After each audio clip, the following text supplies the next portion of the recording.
Simplified Chaos, episode 58. Life is beautiful and full of chaos. And it can get slightly out of hand if that shit's not tamed. We're here to share how to simplify the little things to help you lead a more intentional life. This is Simplified Chaos.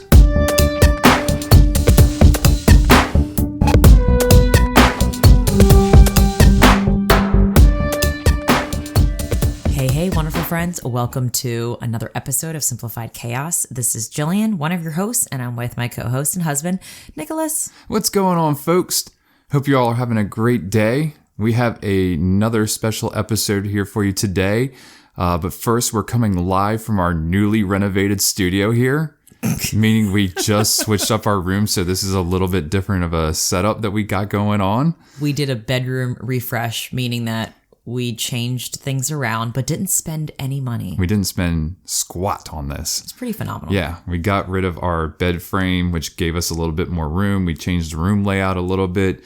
We now have a very comfortable space here for us to do this podcast. It feels, I think, 10% cozier than it did before. Yeah.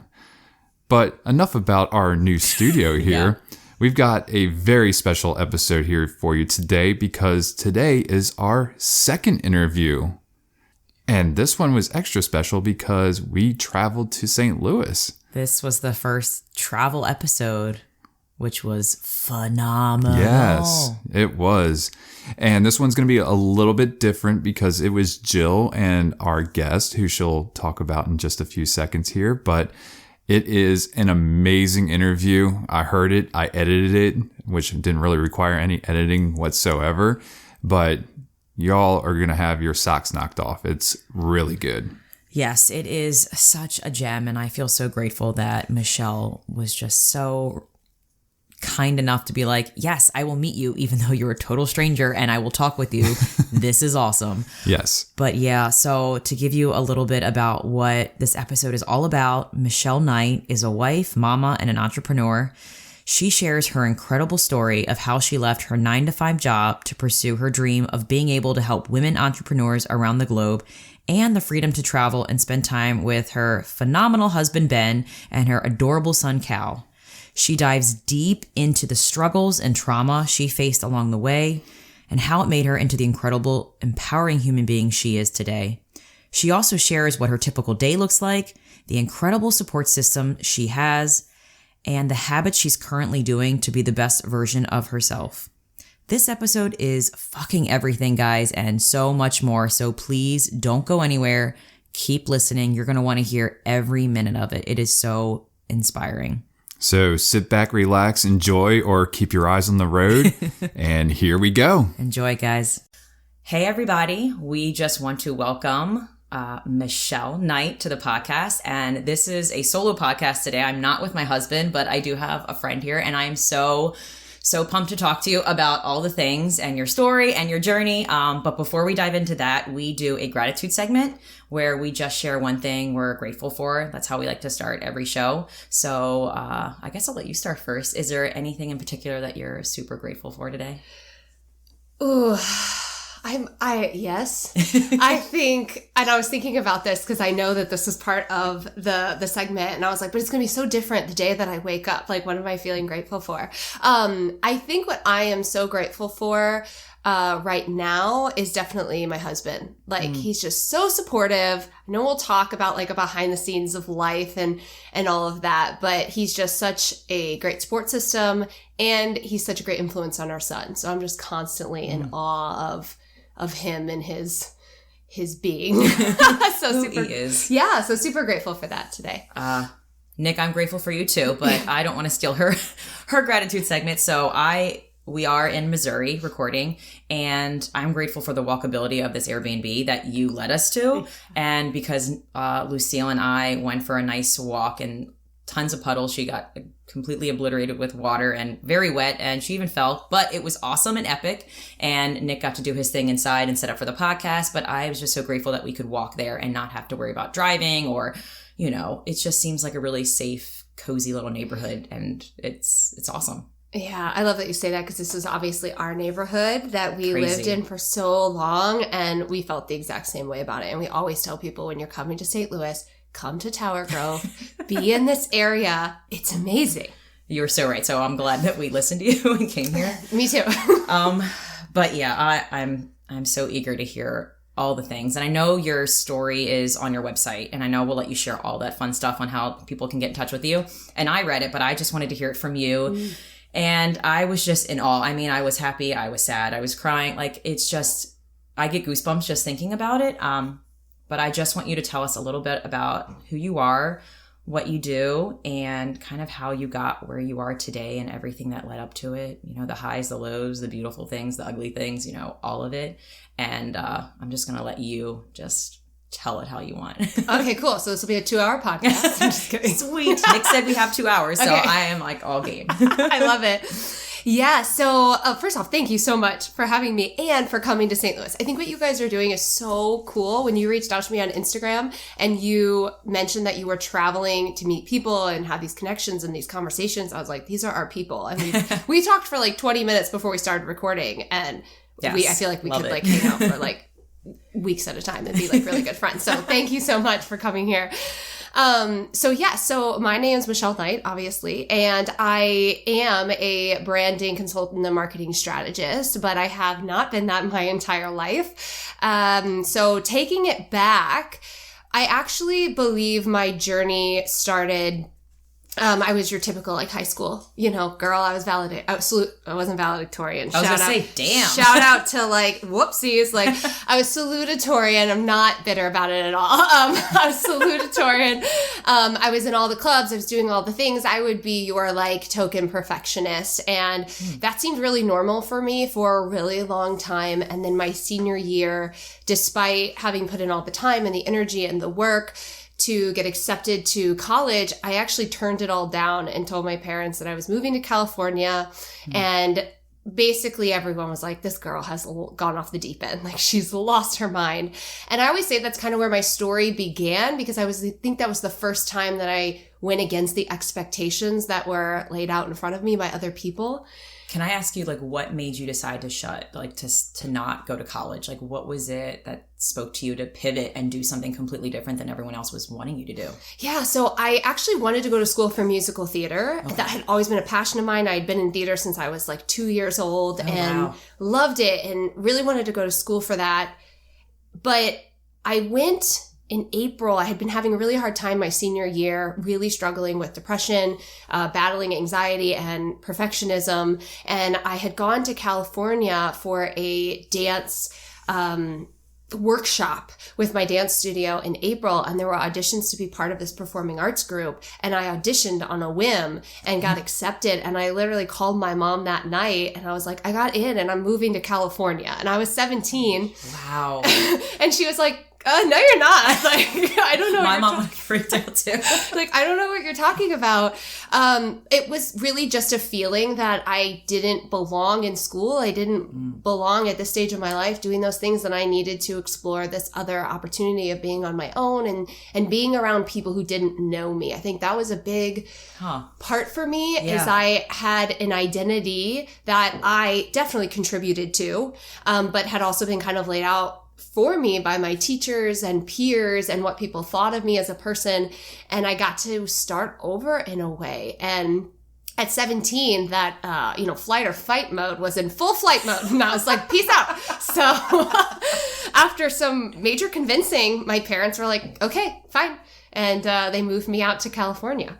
That's crazy how supportive they were, even though they were like, didn't want it, but they said, oh yeah, like, how much trust they had in you, that like you knew what you were doing. And the whole gut feeling when you said that, I was like, I feel like everything in life, there's a feeling behind it, and it's whether you listen to it or not, it determines like how your life is going to turn out. Absolutely. Wow. Yeah. Okay, so you're in California and you're doing, were you traveling at all? At the time, we were all living in apartment, they were called new kids. So all of us were there. We were technically going to school. It wasn't accredited at the time. I think it's actually an accredited college now. But we would do workshops around music performance. You know, you could take piano classes. You learned, dancing, singing, all of these different things. And we all lived in these apartments. So I worked at Chick-fil-A with all my roommates, and we had one car, and I had never met them before.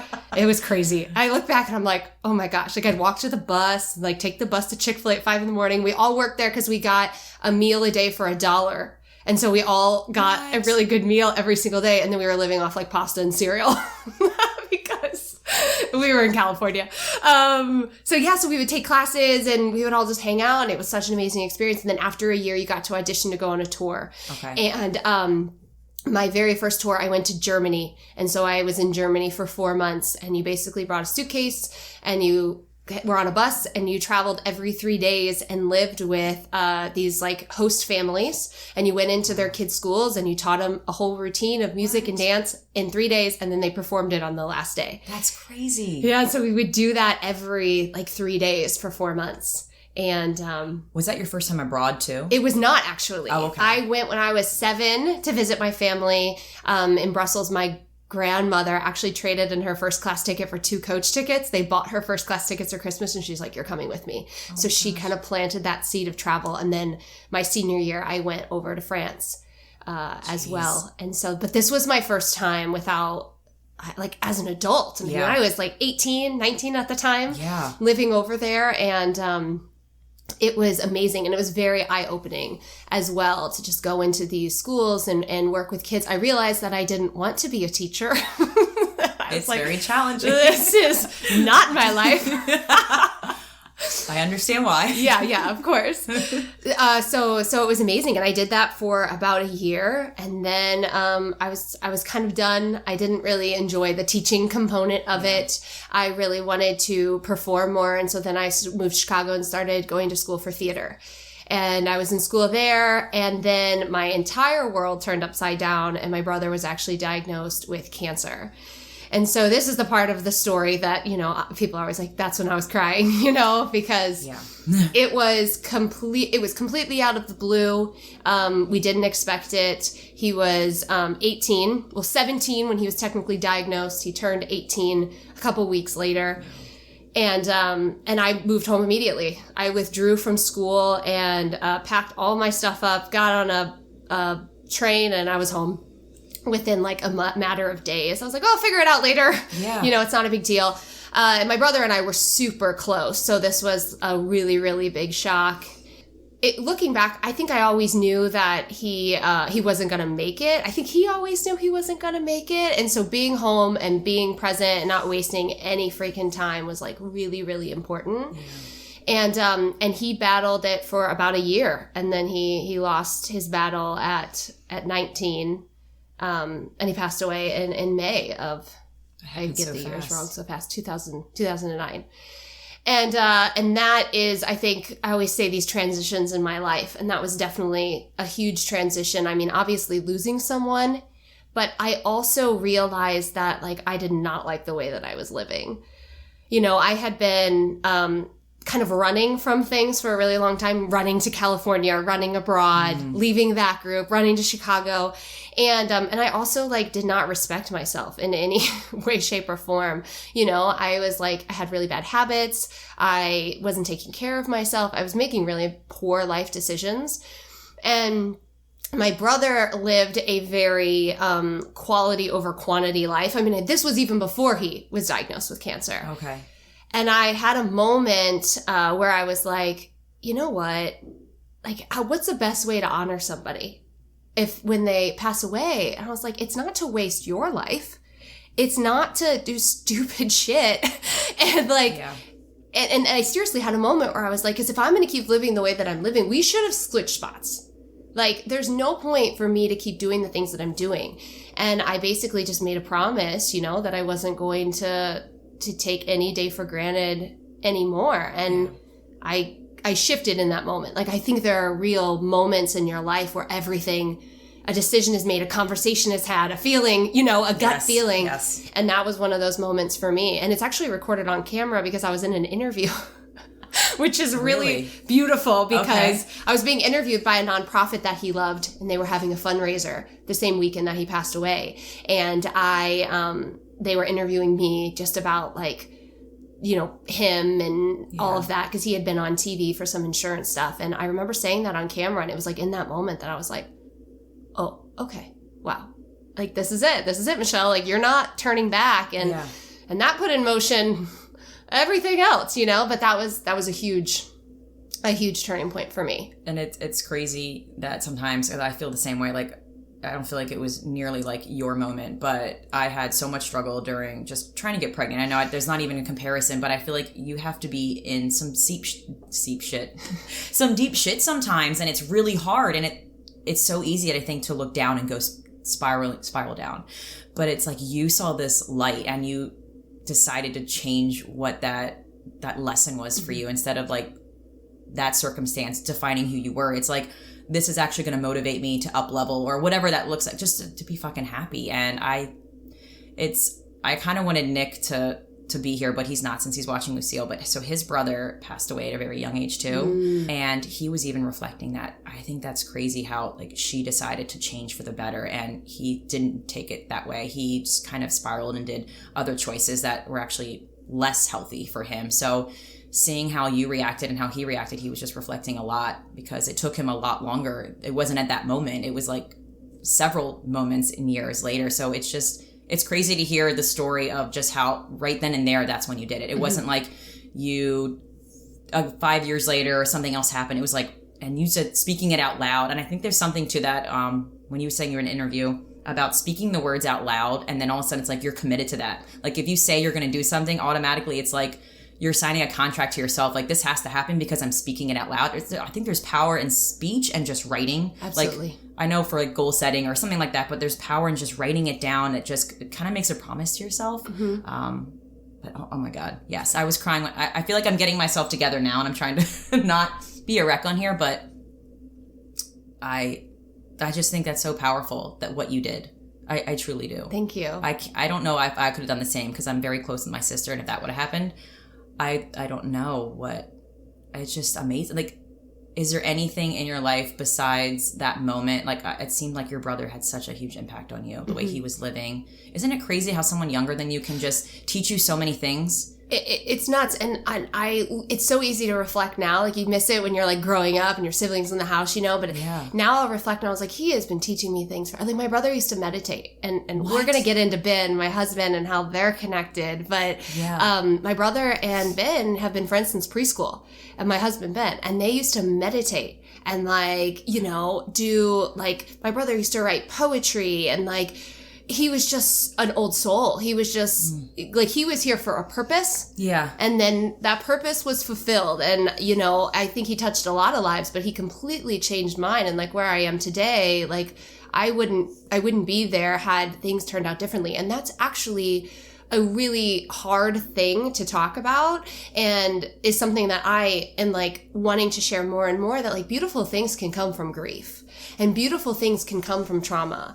And it doesn't make it less traumatic. It doesn't make it less sad. But you can honor that, like, your life that you're living now. Like, I'm grateful for everything that has happened in my life, even the horrible things. Because, like, my son would not be here today. I had no desire to be a mother. Like, you know, and so, like, all of these things that have unfolded because of, you know, what has happened in my life. And then the decisions that I made along the way. Because, like you mentioned, it can be really easy. And I've had, you know, it's a community that you don't want to be a part of people who lose their children and lose their siblings or their friends. But you are, once you know, it happens to you. And I've unfortunately seen a lot of people who have spiraled down, you know, and I'm so glad that, you know, Nick, you know, found his way out, which is so beautiful. Some people don't, and it takes a really long time. And my hope is that my story it gives people some light at the end of the tunnel, even if they're going through something traumatic. And it doesn't have to be a loss. Trauma is trauma. Yes. And I truly believe that. And I think we need to stop shaming people for having trauma that isn't like ours. It's like, I'm sorry, but no one's person's trauma is worse than another person's. Trauma is trauma. And my mom and I have this conversation, like, she lost her son, and now as a mother, I'm like, I can't even wrap my head around that. But I lost my brother and my best friend, you know? And so it's like, this isn't a comparison game. Yeah. What you feel is what you feel, and you need to honor that. And then, you know, you need to make a choice if you want something better, if you feel called for something better. And it's not easy. I mean, that was 10 years ago. I'm still working on this. But, you know, in that moment. So. Holy cow. All right. So. Yeah. And then you meet your husband after you made the decision, and then were you still working full time at the time where like you decided to change anything? I don't want to skip any parts. No, totally. So I was bartending. Okay. I was a waitress at the time. I was in school. And again, I had known Ben since preschool. So Ben was always around growing up. My parents were his like soccer and basketball coaches. So I've known him forever. He's actually the first person I had to call after my brother passed away to like tell him what had happened, which again, looking back is like, wow. Yeah. You know, and this is the first time I've ever shared this on a podcast. He was actually the person at my brother's funeral who I hugged that I like finally let go and was just like he felt so familiar and like what I needed in that moment. So over the next couple of months after my brother passed away, we had seen each other a couple times, and then we were at a wedding in October, and I was like, oh crap, I love this guy. Like, again, it was just like another moment. Oh my gosh. And I think by this time in my life, I had like, I know to pay attention to these moments, you know, because I had been doing it since that very first, you know, phone call with my parents to be like, I'm moving to California. And I was like, oh, should I tell him? I'm like texting my friends who know him. I'm like, what do I do? This is horrible. This is not good. So I devised a way for us to go to, Columbia, Missouri and drive together. And then we started dating that weekend. So we started dating. Good plan. Yeah, I know. I'm so good. We started dating about 6 months after my brother passed away. And then shortly later, we were like, all right, we're going all in on this. We kind of knew we were going to be either together forever or one of us had to move away because our moms were friends and like everyone was friends. And so we moved to Chicago. So again, we were like, we just need to go somewhere and figure ourselves out. And in Chicago, we did. We like really found who we were as people, and we lived there, and then and moved home. And that's when I started working full time. That's when we started doing the like, we're married now. Let's do the things you're supposed to do. You know, let's buy a house and, you know, have jobs that have health insurance. Like, I know, isn't it just all those things? That story that we keep hearing. I know. And we really loved our life. Like, we had been doing a lot of, you know, work. It had been beautiful to go through this this period of grieving with someone who knew my brother. And I was just going to say, what did that look like? I guess there's some kind of, happiness in it too, that you have someone to share that with and the memories with. And it's amazing. And I'll sometimes be like, oh, there was this one time. And he's like, no, I was there. And I was like, oh, right. You were there when when we were 10. And he's like, I was there when that happened. God. And so it just made it easier for us to connect. I don't know what it would be like. I'm fortunate that I don't have to figure that out, but to meet someone and explain who my brother was and try to explain the role that he had in my life, he just knew. And so it was like, okay, great. Like, I don't need to go through these details. And I think that allowed us to grow closer together, you know, quicker than anything else. And yeah, so we started doing the thing, and then we got pregnant, and then life again was like, hey, Michelle, you should not be doing this. I had a really hard post. We talked a little bit about pregnancy and stuff. We were very fortunate in that we didn't have a hard time getting pregnant. But I had a very difficult postpartum. And I think it just goes back to a lot of trauma around perfectionism and vulnerability and being in control of things, which is something that I, up to this point, had been pretty good at, being in control of things. And then you have a baby and you're like, oh, I'm in control of nothing. Pretty much. Absolutely nothing. Like, my body is not, I'm not in control of what's happening with my body. Yes. Like, and I had a really, really difficult time, but it was through another moment of, you know, kind of loss. I lost a part of my identity and like who I thought I was, who I am now, like, was born. And my husband is so good with like words. And he's like, you know, through Cal's birth, you had your own rebirth. And I'm like, oh, look at you. You're so poetic. It's so true. And so from that, I was like, you know what? I don't want to go back to the job that I love. I would rather just start my own business. And so I spent about 6 months working full time and building my online business. And I had never had one before. And I always say I built it with a baby on my back, like Cal and the Lily, you know, typing. Literally on my back. And built my business and left my 9 to 5 about 9 months after Cal was born. Holy cow. And that's the part where I'm sure our listeners are intrigued too, but that's like that turning period where like, so you were working pretty much side hustling on the side, trying to make it work. So like, what did your life look like then? Like, what's the word I'm looking for? Subtract some things out of your life. I know there's probably a better vocabulary word for that, but I'm just losing word choice here. but you had to, I guess, replace things with that. And Totally. Like social life, like traveling. Didn't happen. Yeah. I didn't have a social life. You made like these huge, I guess, these little sacrifices along the way, knowing that this is what you truly wanted. Totally. Yeah. And it, it wasn't really hard for me because I think I always knew like exactly where I was going. It was very clear in my mind why we were doing this. Yeah. And I mean, Ben and I, this is the life we live now, but we even said, okay, well, we're going to build this business up. And he has always had so much faith in me. I mean, for his wife in postpartum crying on the couch, trying to breastfeed, to be like, hey, I don't want to go back to work. And him be like, okay, what does that mean? Yeah. Let's talk about this. Because we were a 2-income family. We're not a one, like I couldn't just like peace out. Like we had to figure this out financially as well. Yeah. And he was so supportive every single step of the way. But we would sit there and talk, and I was like, I'm going to build this business to a point where you can leave your job. Like, I'm going to make it. And he was like, all right. So we always had the end in sight. And so for me, it was like, if I couldn't hang out with my friends, or I was pulling an all-nighter, I was like, this is a season. This is a season of my life that is going to get me to like where I see myself going. And I think that's hard for a lot of people. And that has really been my secret. Like I always look at things as being super temporary. They're not permanent. Like nothing in life is permanent.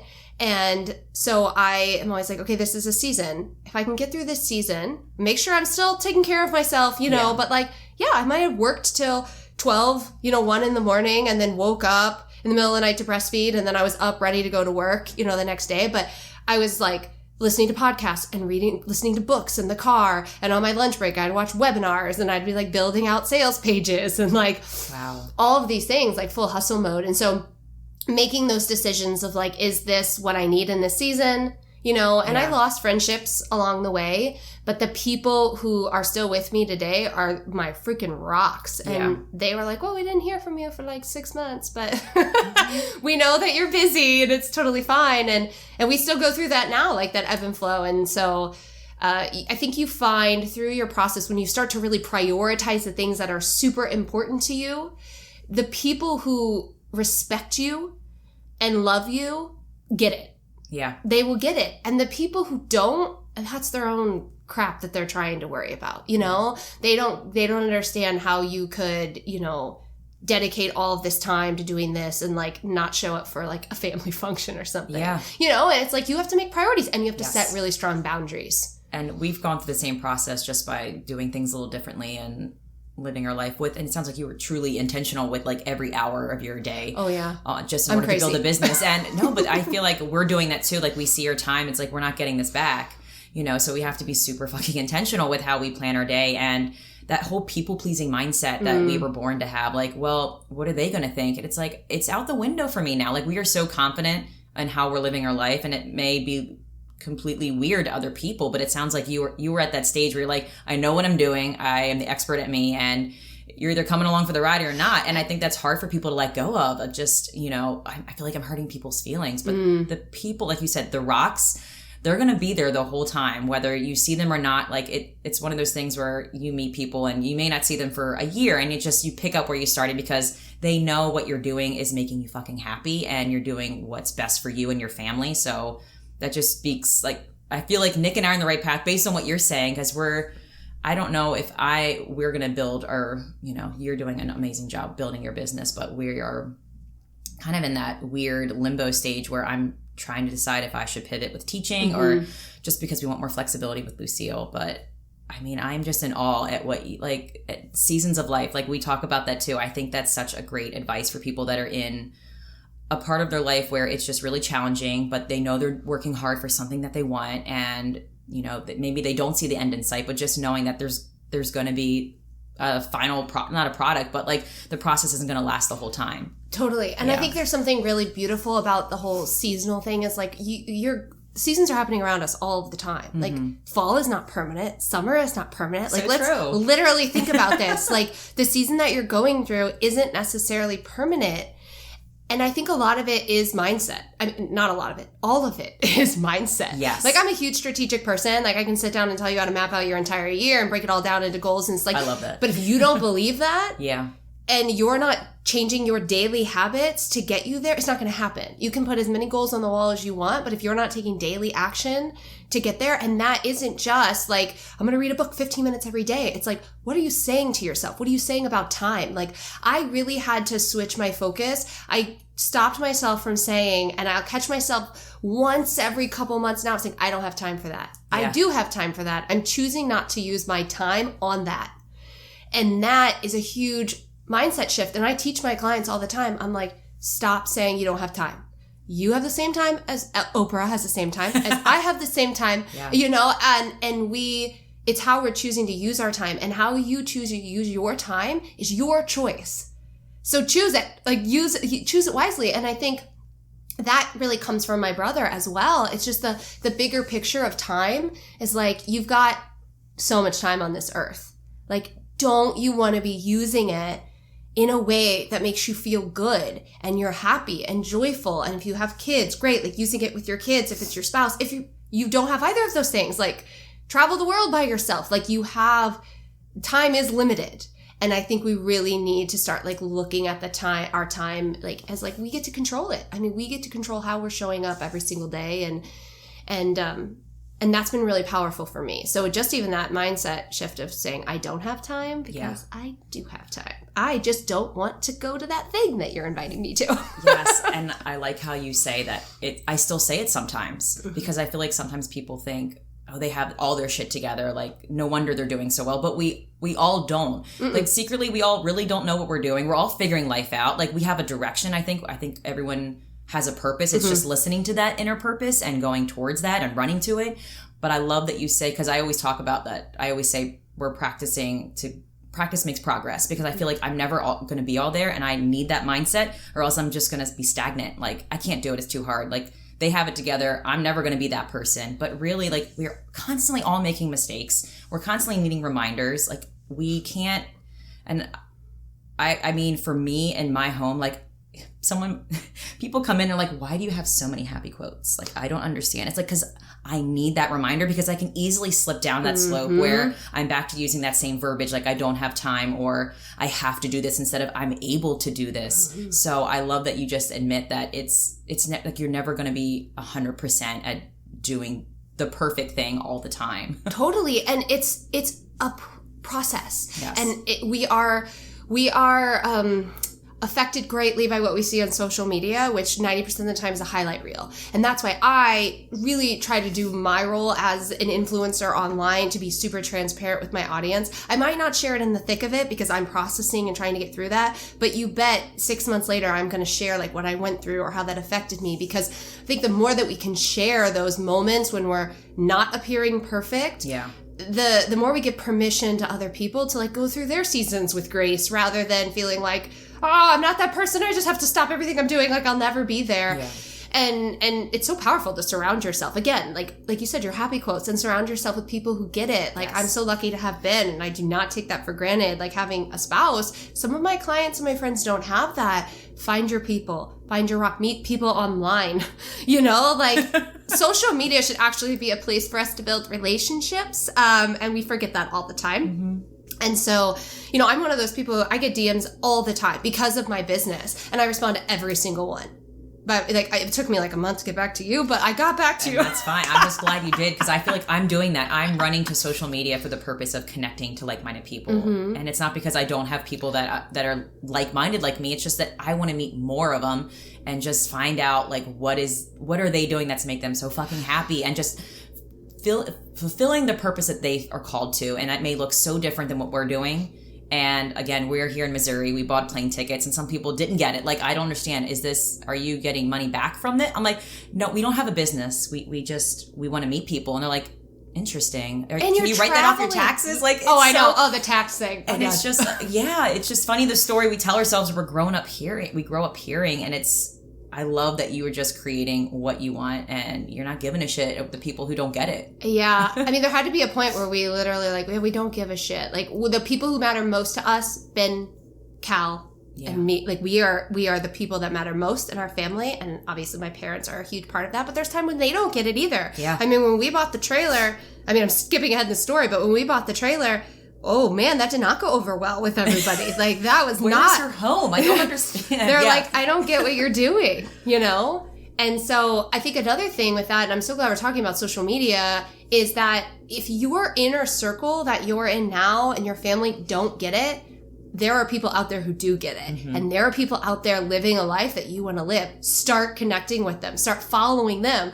Start surrounding yourself with them. Listen to their podcasts. Like, you don't have to go buy a trailer and sell all your stuff tomorrow, but you can start integrating this new way of living and build your community online. Like, we are so fortunate now that it doesn't have to be our neighbor or the kids that we went to high school with. So true. It gets to be people that live in a different country. Like, one of my very best friends lives in Switzerland. And we met each other through building our businesses. Wow. And she has such a huge impact on my life, and I have such a huge impact, and we see each other once a year. You know, so it's like if you really want this, if you really want to make a change, if you really want to escape those old stories and patterns, then surround yourself with people who are doing what you want to do. And I want to go in so many directions. Oh, I know. Sorry. No, I want to...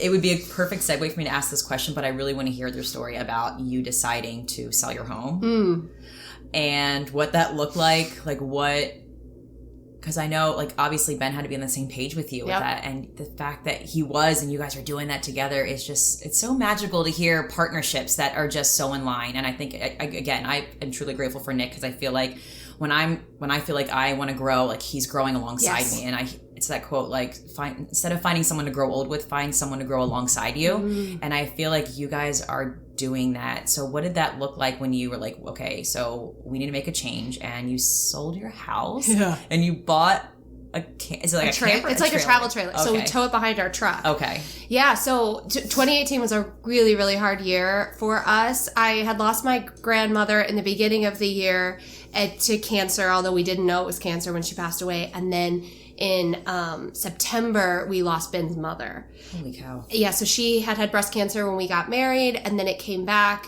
And it progressed very, very quickly. Like, she was diagnosed officially in July, and she passed away in September. And you know, Ben and I have been through this before. We've lost, you know, a lot of people, but this was definitely a huge one, losing his mother. And he took a while from work. Like, he took some time no pay, and they were so amazing. He worked in retail. I mean, like, come on. They gave him like a couple weeks off. I was like, this company's amazing. Sorry, we're going to peace out now. But like, this company's amazing. But they gave him time off, and he was home, and he was getting ready to go back to work. Again, I remember this moment. And we're sitting on the couch, and I was like, gosh, it's been so nice having you home, like, to be with Cal. And then also for me, like, I can't wait till this is our dynamic.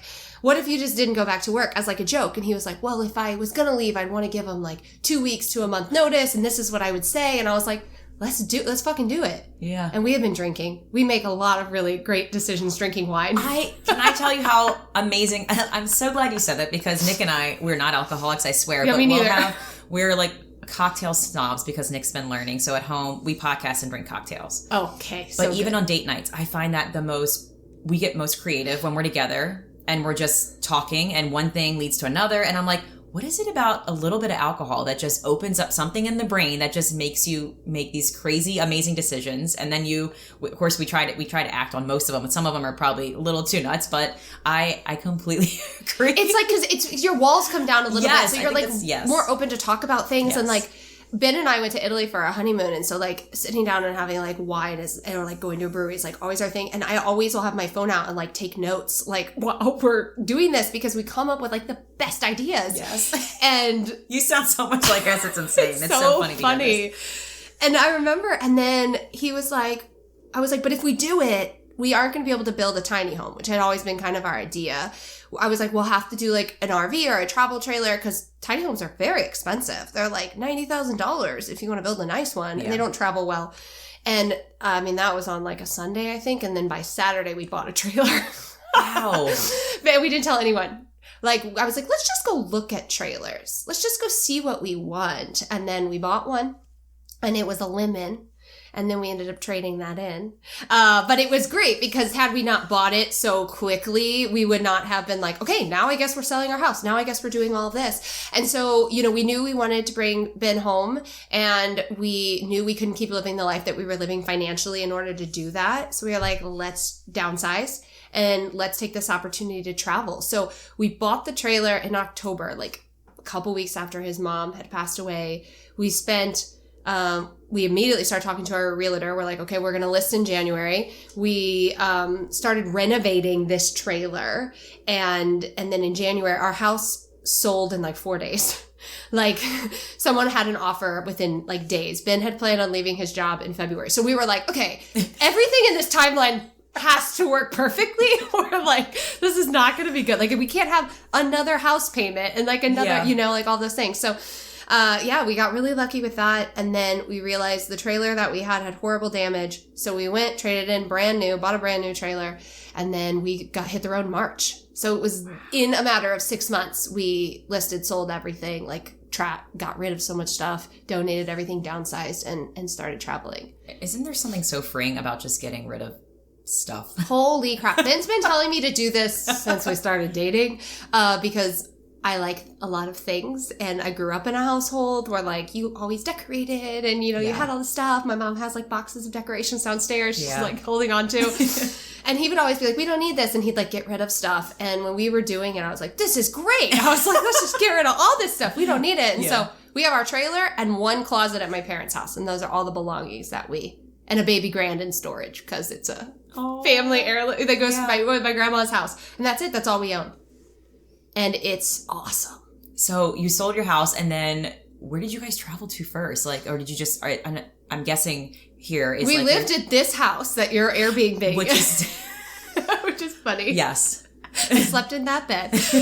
Yeah, my friends run this Airbnb. So we lived here for a couple weeks to just like still enjoy the neighborhood. And then my parents live like 45 minutes away. So then we moved in with my parents and then headed out in March, and we went south because we were like, ooh, it'll be warmer. And it snowed there. So it was not warmer. Just kidding. Just kidding. It turns out you can't predict or rely on the weather anymore. Climate change. So we went south, and then we were heading to California because that's where Ben had family. We love them. We really wanted to spend time with them, and we traveled way too much, way too fast in the beginning. Really? So we learned a lot of lessons. Last year was our first year, and we were like, okay, a couple lessons we've learned. We need at least 5 nights at every location, because to like unpack it, unhitch it, live, pack it back up, drive. And the West Coast is like, you have to drive like 8 hours to get anywhere. Mm-hmm. And so that was, you know, a huge life lesson. We felt all over the place. Like I wasn't grounded, and I need to be like really grounded. So a lot of things, like I tell people we had to learn to live again,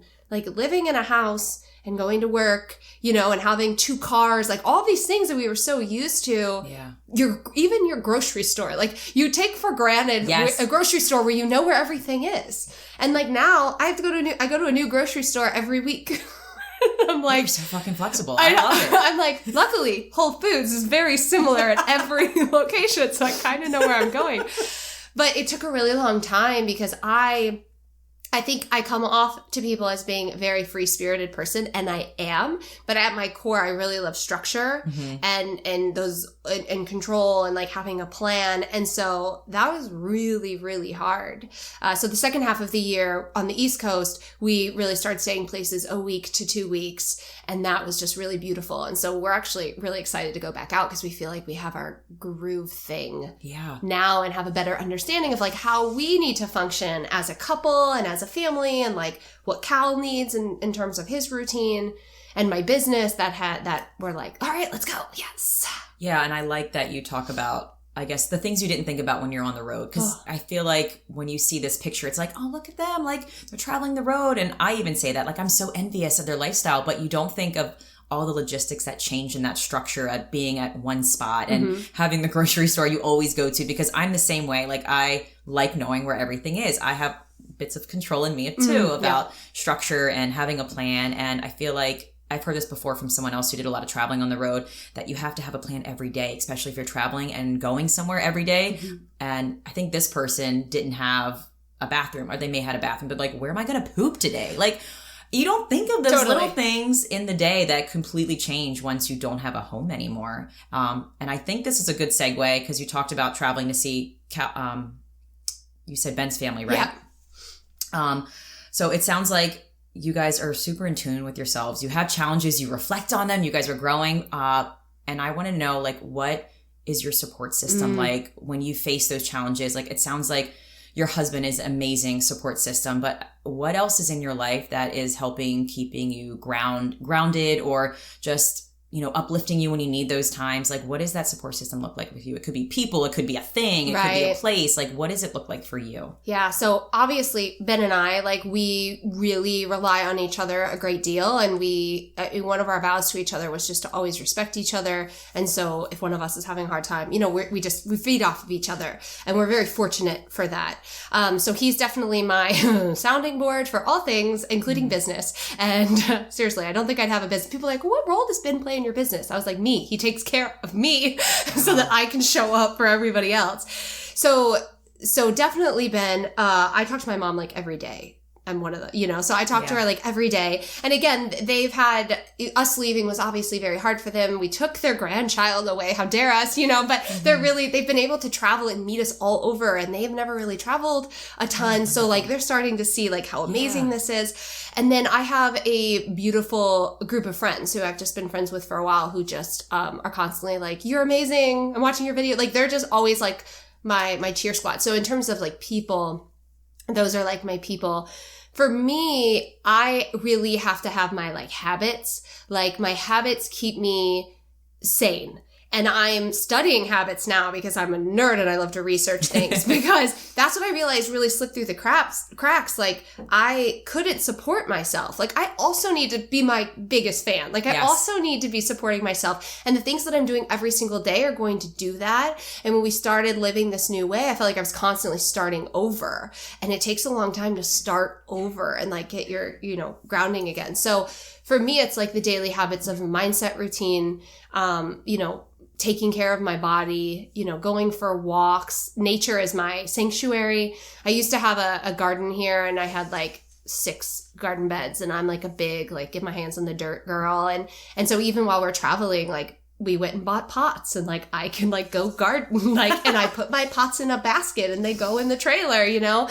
And so there's those little things that really fill me up again, so that I can like deliver and like be the best version of myself. So my habits are, I'm not going to stop talking about those this year. I'm just going to. I think you just did an Insta story about habits. I did. Yes. And, so I guess, what are 3 habits that you're doing right now throughout your day that just make you show up better? Yeah. So one of mine is like planning. Now, I've always been a planner. I love to kind of know where things, like what's happening in my day to day. I really like it. And so I'm taking like Sundays to really like look at my entire week, and I tell Ben what's happening. So I'm always like, okay, this is my schedule tomorrow. Like, so he knows where I'm at and where I need support, and we can find those pockets where like he needs to like do his stuff. So my schedule is huge. And then more than anything, I'm taking time to like reflect. So before I jump into my day, I'm like, okay, what's on the schedule today? What am I excited about? Where do I need to put my attention? And then I'm also reflecting at the end of the day, because I think a big thing for me this year is to like weed out the things that aren't serving me. Like, I'm constantly stripping away the things to like simplify it, you know, simplify it all. And so we're like, okay, was this fun for me? Did I enjoy this? How can we be more efficient with this? And so I'm doing that daily, which has been really, really awesome. I'm also made a pledge to myself to treat my body like an athlete.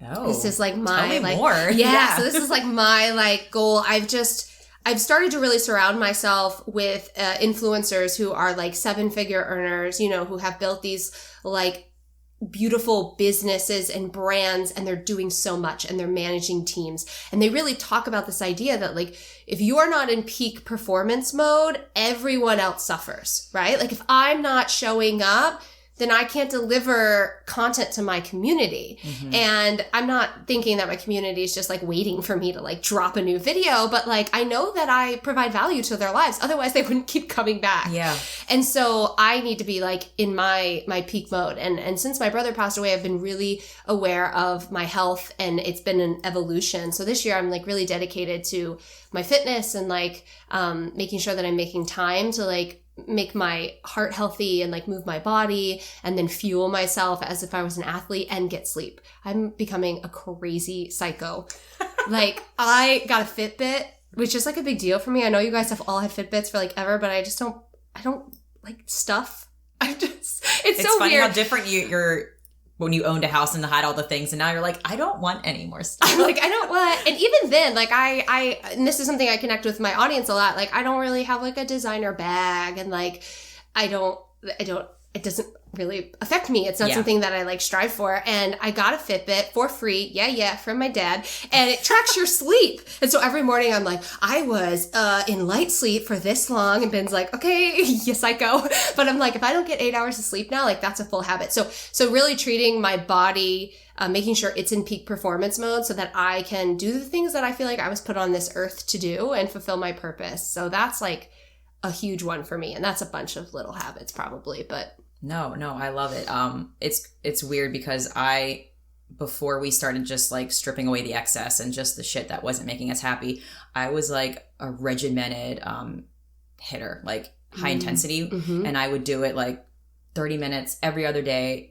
And I didn't realize like it was totally stressing out all my hormones because it was so rigid. I think the expectations of me, it was more based on aesthetics versus how I was feeling. Mm-hmm. And it sounds like you're so in tune with just like, you know, I feel like we think athletes have to look a certain way, but it's really just about a feeling. At least that's what I think. Totally. So as soon as I changed that about my day and just said, hey, I can move my body throughout the day. It doesn't have to be in like one chunk and saying this is when my workout is. And I know everyone thrives in a different way, but it sounds like you're doing it the way that makes sense to you. And just, I like how you said, just walks, being in nature. Like to me, that's what makes my body feel amazing. Just totally. Walking outside is like the best workout. I think it's just so underrated.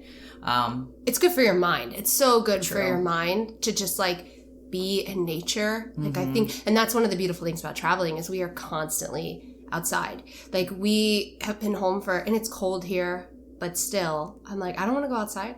I don't want, and my parents don't live in a really walkable neighborhood. Like this is where we used to live, to like, walk to a coffee shop. And I'm like, God, we got to get on the road again because I need walks. I need to be outside. I need to go hiking. Like we will go hiking multiple times a week. Like we love the mountains. And so that's a big piece. But I love that you said that too, because I think it's important to listen to your body. Like I used to really need yoga and meditation, and I would need to be in a class because I couldn't do it on my own. I needed someone to guide me through the process. Now I know how to do that on my own. Now I want someone to guide me through like pumping, like getting my blood pumping. And that's probably going to change again.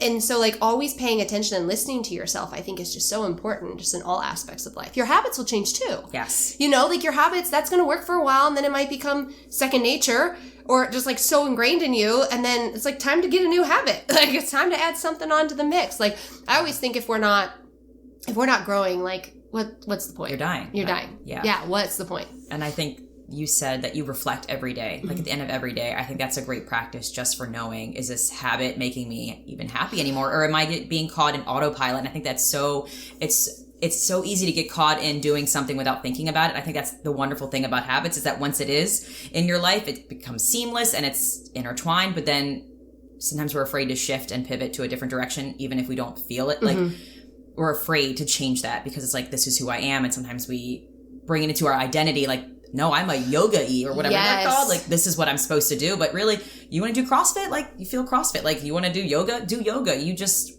want to flow in your living room floor? Like, do it. But I think reflecting every day that you said that you do that's what kind of helps train your mind that I don't have to do this if it's not working for me anymore. And I think it's the evaluation that's so important. Like I'm reading Atomic Habits. Me and everyone else in the world apparently is reading this. I've heard great things about the book. It's a great book. It's rooted in science, so I'm a big fan of that. And he talks about this, like every single day, if you're improving by like 1%, just every single day. And I think the only way that we can improve by 1% is if we're taking like an evaluation of where we're at currently. What feels good, what doesn't feel good, our relationships, the food that we're eating, how we're moving our body, the things that we're doing every single day. And again, it does not mean that you're going to like leave your relationship because it doesn't feel great that day. It's about like, why didn't it feel great? And how is this something I can start doing differently? Do I need to have a conversation with my spouse?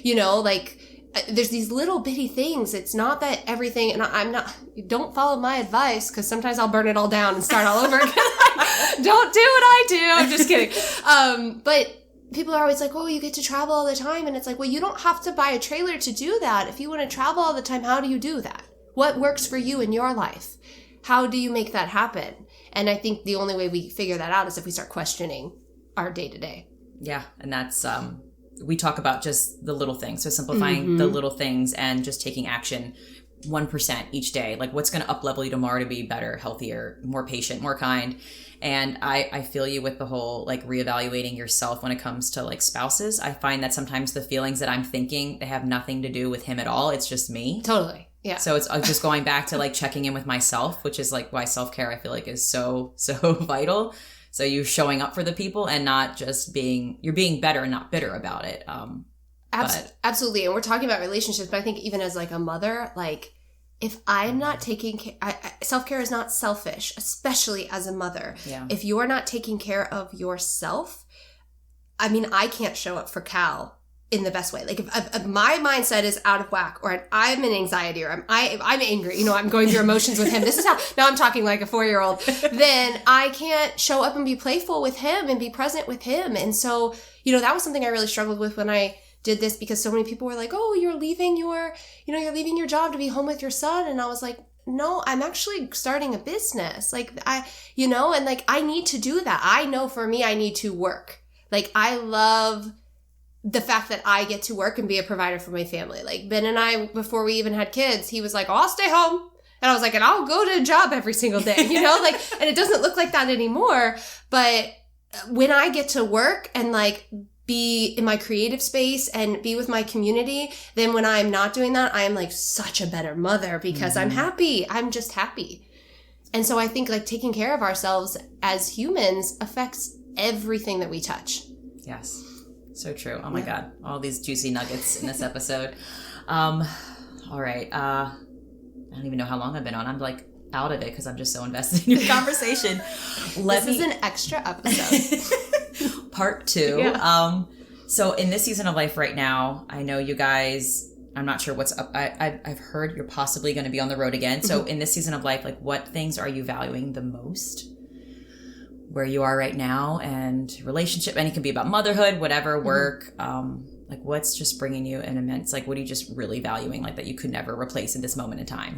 Yeah, we are getting ready to get on the road in like 2 weeks. So we're heading back out again for this year. And so I'm just really trying to honor my support system right now, and like in this particular season, so like taking full advantage of my mom and my dad being in the same house, and like my girlfriends being able to meet for happy hour and like go to breweries and do these different things, because it's a really busy time in my business. And because we're home and we have reliable Wi-Fi, I'm like getting ready to launch something really exciting. And so I'm taking full advantage and just really honoring and feeling grateful for all the people who allow me to do the work that I'm doing and like be the best version of myself. And so that's like been my biggest thing this season. And then playing more. Like one of my goals for 2019 was to play more and just have, you know, more fun. And so we really did structure my business, and I'm fortunate because I'm not side hustling anymore, you know? This is it. Like this is it. And so we have a lot of the fundamentals in place that I get to now create more space in my life for like more hobbies and playing more with Cal and taking, you know, weeks off at a time. Like I get to do that now because of the work that I did in my previous seasons. So that's what I'm like really excited about now, and then looking forward to kind of into the next chapter as well. I think I was reflecting on this. I want a podcast about playing, because I feel like as adults, we totally forget the advantages of just getting rowdy and being silly. And we think it's just a kid thing, but so much good shit comes from playing. Totally. And I feel grateful that I go to recess every day with my kids. So I'm constantly playing. But I think sometimes we think, even if you work a 9-to-5 job in an office, that you can't play. Like you can find nuggets and chunks of time of your day to make it happen. It's just being creative with it. And yeah, I play. Me and my husband still, like, we probably play more when we have alcohol, but I mean, it's great. Yeah. It's fine. It's so funny because I made a planner this year. I know that's another topic for another podcast episode, but I was like, I'm gonna make my own planner because I did see that. And one of the things every day is I have to write down how I'm playing every single day. So I have to dedicate. So it could be just like watching a movie with my family, or like cooking dinner is like a big thing for me with Cal in the kitchen, and like teaching him, or like doing a puzzle, like all those different things, because I am the type of person that has to consciously make a decision to do that. It does not come natural to me. I can work all the time, every single day. I'll just be like, because I'm in my zone and creative, and that's just my personality. And so to be the best version of myself and for my family, I have to say, okay, this is how I'm going to play today. This is how I'm going to, work on my mindset today. Like I have to write all those things down. And for a lot of people, you need to do that. And I think that's part of the habits is it, for some of us, it just doesn't come natural. Now my husband, play is his first language. So like he's playing all the time and he loves it. And you know, it's really inspiring to watch that. And I'm like, oh, I should do more of that. You guys are adorable. Oh, thanks. Seriously. And I just love how real and raw you are at saying like, it doesn't come natural to me. So I had to take actual effort and do something that makes sense to remind myself, because there's a lot of things that I'm not good at that Nick is, and it's like I don't want to do that, but if I want to get better at it, like I'm gonna have to write that shit down and plan it in my day. And we always were preaching about that with your calendar, like how you spend your days, how you spend your life. Yeah. And there is something to say about just making an appointment to do it. Like I think we think of like how we think of doctor's appointments or getting your hair cut. It's like you have to schedule that shit or time's just gonna go by. Totally. And then we're like, what happened in my life? What happened? All right, so let's dive into, I know every day is different, but what does a typical day look like for you? And I know you talked about some of your habits that you're already doing, but I guess, what is, you can talk about your ideal typical day. Yeah, that's probably best. People are always like, what's your day look like? And I'm like, it kind of depends. And it really does depend in my business, whether it's like, we're getting ready for a promotion or if, you know, we're not really promoting anything or things like that. So I would say typically I don't start work before 10 a.m. and that's like a commitment I have to myself because I like to work out in the morning and meditate and I make myself like a big breakfast, like acai bowls are my jam. And so like Can you make breakfast for us tomorrow? Yeah, I think acai bowls. And so I really like to have a slow morning. And then from about 10, I would say from 10 to 3 is kind of my ideal like work day. And sometimes that'll be go into the night because I do coach my clients. So that does vary. But from 10 to 3, I like to work. And I work. I go to work. Mommy's at work. Cal knows, like, it's been in he knows nothing different than me working from home. And so he knows that I'm on a call. And even in the trailer, we don't have doors. So we have like a curtain and he knows don't go in the back. Mommy's on a call or she's recording a podcast because, you know, that's a boundary that I set at a really young age. So mommy goes to work. And then, you know, if it's a nice day, sometimes I'll work outside. If I'm doing more creative things, I don't need to be like in my space, which is beautiful about my job. And then we always eat dinner together as a family and I love to cook. And so I make dinner probably every day of the week. And I love to do that. And we eat dinner together. And then we're big like movie, TV show people. So we do that now because for that season, when I was building my business, there was no Netflix. That first year, Ben's like, you want to watch a show? I'm like, there's no time for that.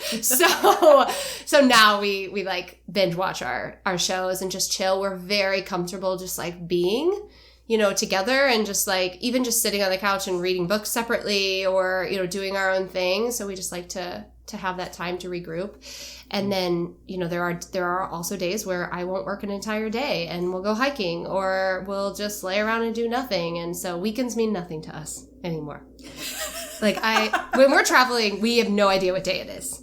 No idea what day it is. And that's kind of cool. That's kind of like how vacation is. It's like, what day is it? Because I'm just having a ball that I don't even know. Like, I know. It's like Saturdays are just like, and I was like, wow, this must have been a goal of mine since I was like a kid. Like, you know, that like, you don't wait for like one day of the week to like do all of the stuff. Like we just get to kind of take days off wherever we want. And that's really cool that we've like built that. And I feel like as a society we put so much power in days. Like Friday, it brings everybody so much joy, and then Mondays it's like everybody's hating life. And it's like, why give so much, like one day, so much power over your life when you could totally change that? Totally. And you probably know this about me because I love Mondays. Mondays are my jam. Yeah. Like Mondays are like productivity day. And so like I love me some Mondays. They're like my favorite. We need someone to bring some energy back to Monday because I've been doing Merry Monday motivations. And usually I'll get on Insta story really quick at work and it'll just be like one thing.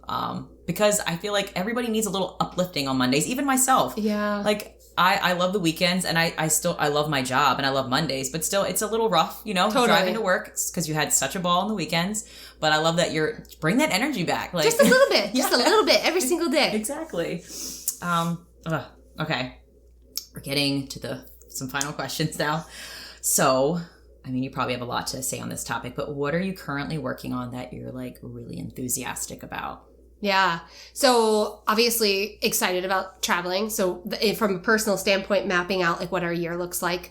We are figuring out where we're going, which is really cool. And we're planning on going to Europe for a couple months in the fall. So that's like, I consider something like Ben and I are working on together. Like, what does this ideal like situation look like? So that's really fun. And then business wise, I am launching a new membership site. So I'm just so excited about this. I have a community of, close to 10,000 women now, which is amazing. And I've been able to work with them at different levels of like private coaching, helping them brand through a course. And I have a large section of my community that just is looking for monthly support from me at a price point that is great for them, whether they're just starting their business or they're investing in other things, but would love to work with me on a very specific thing. So I'm launching the Brand Mary Academy, which is an entire membership community on marketing, where we'll be talking about marketing that doesn't rely on social media. And it's a huge, I'm like so excited about it. Like, I think this is like one of the most exciting things that I've created in my business, because in previous seasons, I had done a membership site before and I didn't like it, and I honored myself and I closed it down. And a lot of those people still stayed with me, like in the community, like, oh, wait until something else comes up. It wasn't what I wanted. And so I spent a lot of last year like, what would this look like? My kind of ideal way of teaching and showing up for women. And so that's what we're really working on as a team. And Ben's part of the team and he works on that with me. And so we're in that hustle mode right now because it launches at the end of January. So that's so exciting. Yeah. So that's really, really exciting. And then that's also going to free up a lot of my year to play and explore and do more things because, you know, I'm doing it in January. Why not? Get it done at the beginning of the year.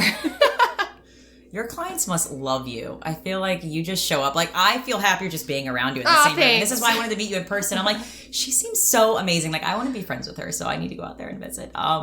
This is phenomenal. Thank you. I love everything about what you're doing. And I think I told you earlier when you got here that I'm not even really trying to sell anything. Like, I am a health coach on the side, and I enjoy it. But I'm not even really trying to build it right now. But I want to enroll just because I like being around like-minded people, and you just make me feel more connected to myself. And you make me feel like I just get empowerment from you. Like, I feel like you empower women to just know themselves and do what's right for them. And I just love the whole message that you bring with that. I feel like even if you're selling something or not, I feel like you're like I don't want to call you a life coach, but that's what I feel. Like, you are just helping women just get done what they want to get done in the way that makes sense to them. And I'm really intrigued by this whole no social media. Yeah. Like, what? You're giving me like the eyebrow look, like, yeah. Well, we put so much weight on social media, and I think social media should be fun. And I think as a business owner, I mean, you guys are marketing your podcast, you know what I mean? Like, you're marketing every single day, whether you know it or not. You're marketing on social media, you know? Yeah. And when you're building a business, there's a pressure of like having to show up, and also putting a lot of weight on if I got enough likes, if people click through, if I got comments, like so-and-so's post got more than me.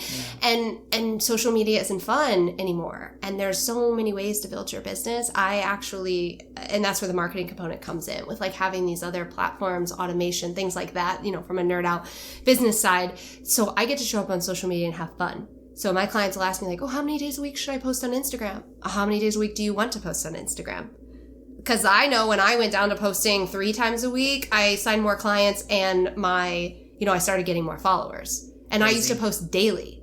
Like, there's not a one size fits all for anyone in business or in life. And so you really have to listen to yourself and do what feels good to you. Otherwise, like, what is the point? Yes. So many analogies with business, I think, reflect and relate to real life. Oh, absolutely. Nick and I we had a podcast about that, like, treat your life like a business, like set a mission goal. Yes. And have weekly meetings or conferences, whatever you want to call it. But I feel like there's so much power in just being consistent and communicating about where you want to go and getting it done and just having fun. Like, I feel like the process is where the joy comes. Mm-hmm. I think sometimes we're always waiting to when I get to point A, then I'll be happy. Or, you know, once I get this, then it'll all work out. But it's like you're missing life if you're not enjoying like the day to day. Totally. Yeah. And I'm gonna bring it back on a real happy note right now. But like, you don't always get tomorrow. You don't always get that day. Like, I think, like, we could have easily been like, oh, when Cal's 10, we'll do something. You know, when Cal's 10, we'll go on our first trip. And it's like, well, you know what? Like, you don't know what's going to happen tomorrow. You don't know what's going to happen in a year. And so remind yourself of that. Like, remove the idea that, like, oh, when this happens, I will be, or when this happens, I will do. Like, start doing those things today. You will be a happier person if you do, and you'll feel more aligned, like, with your life. Like, I have a goal to live to be over 100. This is a fun fact about me. I'm starting to openly share this with people, but it's weird. It's very weird. And not like 100, like, where I can't, like, do anything, but, like, thriving. Like, 100 and thriving. I love it. And I'm not going to, even though I have a goal, I'm not going to be like, oh, I'll wait till I'm 70 to start traveling. I'm going to start doing that now. Like, I'm going to start, doing all those things now, because I just, I never want to have a life where I'm like, oh, what if? Yep. What if that would have happened? I think I'm like trying to normalize the whole retirement thing. Like, we don't have to wait until we're 60 or 70 to retire. Yes. What if we started trickling in retirement now, and even fucking throwing out the word retirement? Like, just do what you want to do now. I just, there's so many things that are normalized in our society that I'm just trying to, like, change. And I think you're doing an awesome job of changing it, like little small things every day to, like, make your life.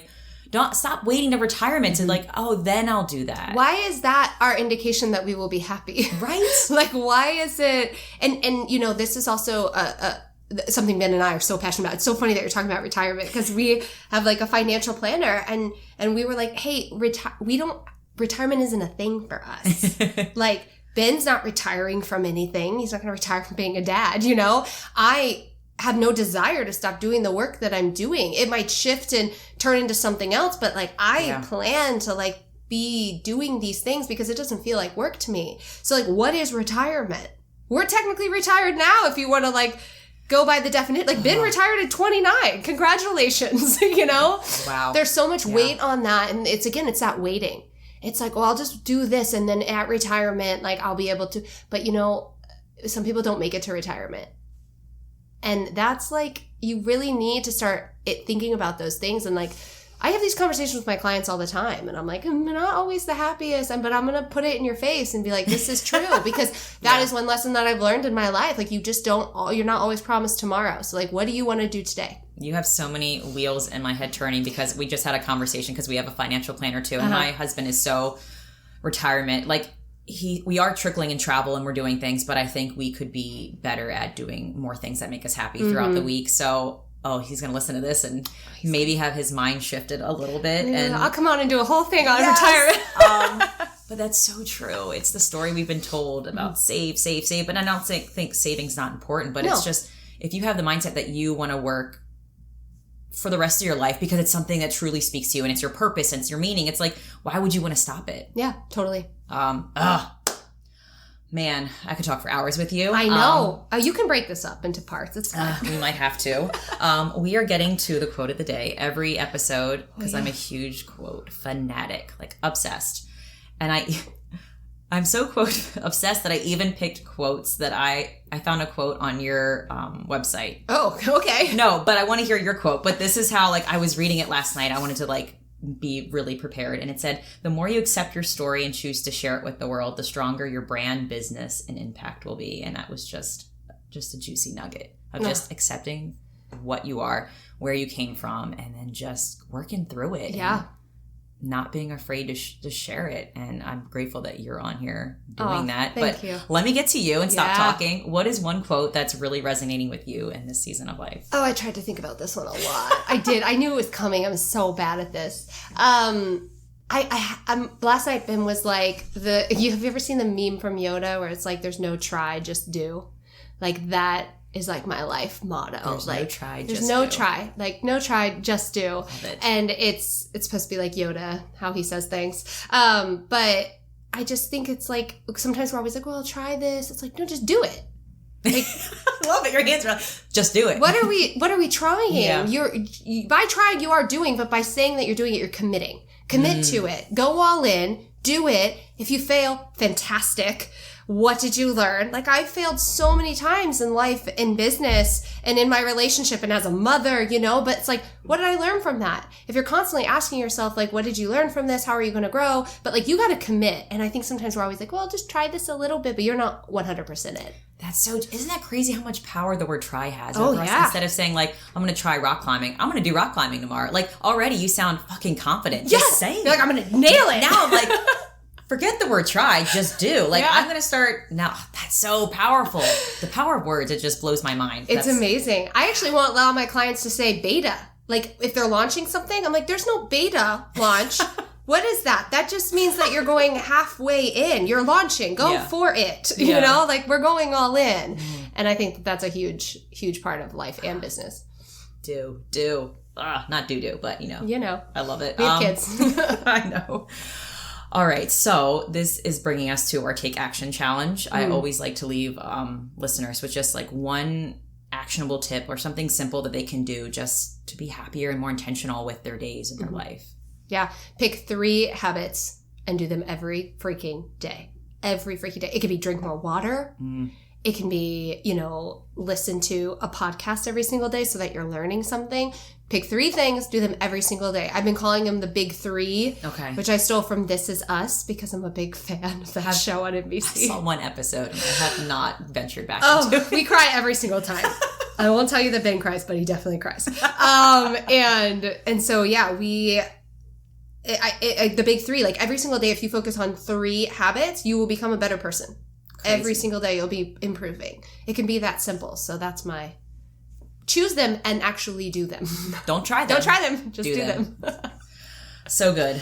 All right. So, man, I'm kind of sad this is coming to an end. But I want everyone to know where they can find you and connect with you because your message is powerful. Your vibe is amazing. And everyone go follow her and just go on her website and just ingest and digest all of the wonderful things she has on there. So where can people find you? I'm sorry, I'm just rambling. Yeah, no, I love it. I'm so excited about all of it. Go for it. I love it. That's what's so cool about doing these in person is like our energy and stuff. Yeah. Like this could legit be like 4-hour podcast, I think. We might have the guys bring us some like wine or beer and then like really just go for it. So my website is called brandmerry.com, BRANDMERRY.com. And it is very focused for entrepreneurs. But if you are not an entrepreneur, my Instagram is definitely where you want to connect with me, Michelle Knight Co. And we have a new podcast and a new website and things coming out soon that aren't solely entrepreneur focused. So no matter kind of where you're at, if you are a woman, there's definitely something for you. So brandmerry.com and Michelle Knight Co. on Instagram. This has been wonderful.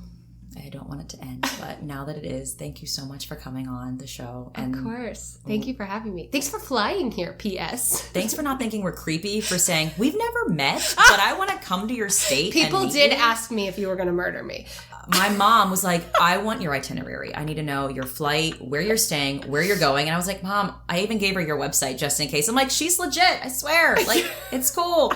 It's so funny the way I don't see it that way. Like my perception and mindset has shifted, but I always think about it as I'm reaching out. I'm like, they probably think I'm strange. No, not at all. I was like, so let's go for it. And I think that's the beauty of traveling. Like when you travel, you learn to trust again. Yeah. And I think sometimes we just need to trust people. It worked out, guys. We're all still great over here. We are. We're safe. I swear, Mom, if you listen. But thank you so much for coming on, and it's just been a pleasure. Thank you so much for having me. I appreciate it. All right, folks, that'll do it. Another interview in the books. Yes. And if you resonated with any of the amazing things that Michelle talked about, please hit us up on Instagram and just give us some feedback. Yes, we'd love to hear that from you all. And remember, if you like this episode, please share it with a friend or on social media because sharing sparks a conversation.